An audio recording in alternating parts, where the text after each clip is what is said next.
Mijoz tikuvchilar bir oyda qancha daromad topishadi?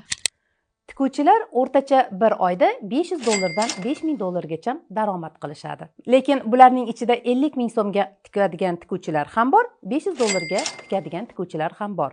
Lekin ularning farqi nimada deb o'ylaysiz?